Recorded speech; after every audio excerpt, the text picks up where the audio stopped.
Okay. Okay, this is part 2 of a two-part series Mercury recoil reducer, my 340 Weatherby. I have two rifles here, my 340 and my 300 Weatherby. So I brought two rifles just to compare the recoil from one to the other. Now, if you're not familiar with the 340, it is just a 300 Weatherby necked up to 338.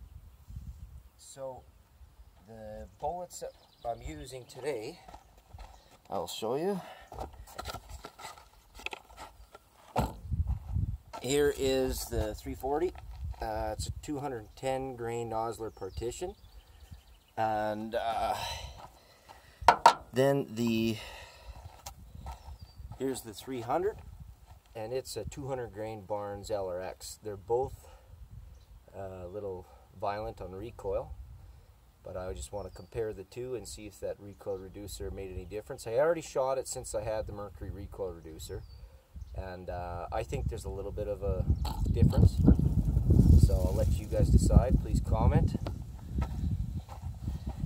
Just got to get some earplugs on quick.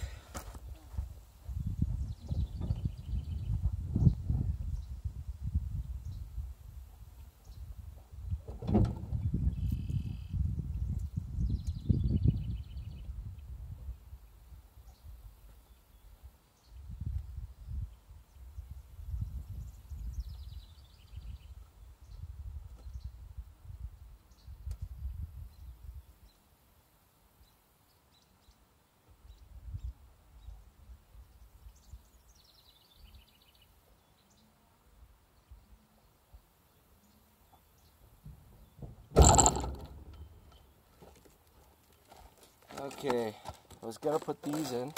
Oh, I think I still can. Whenever possible, I like to use earmuffs and earplugs because I'm already deaf as it is.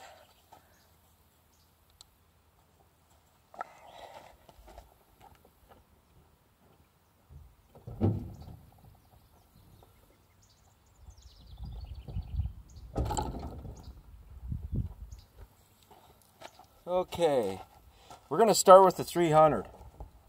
This is a Mark 5 Sporter.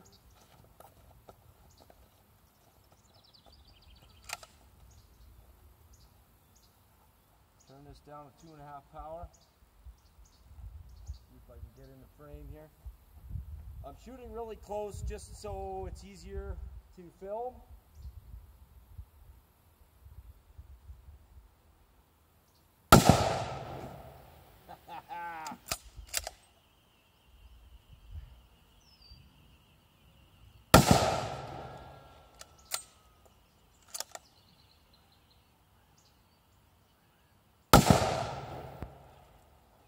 Shot both bottles there.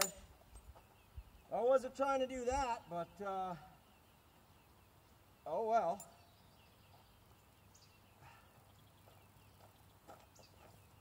Woo, we got dusty. Okay. Now for the 340. It's just got a shitty 3x9 Redfield on it. An older one. That's okay. So the first one is the 210 Nosler partition, and then the second and the third bullet will be just some hand loads. They're 225 Spitzers. No.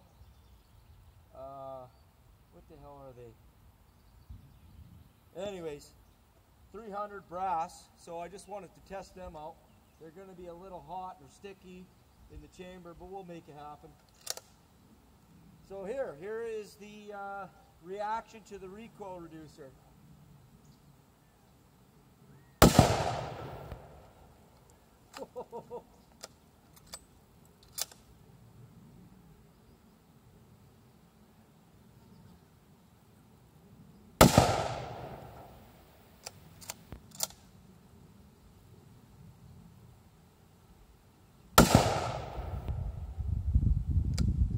I think there's a a noticeable difference in the recoil, but they both kick hard. I wouldn't want to do that all day.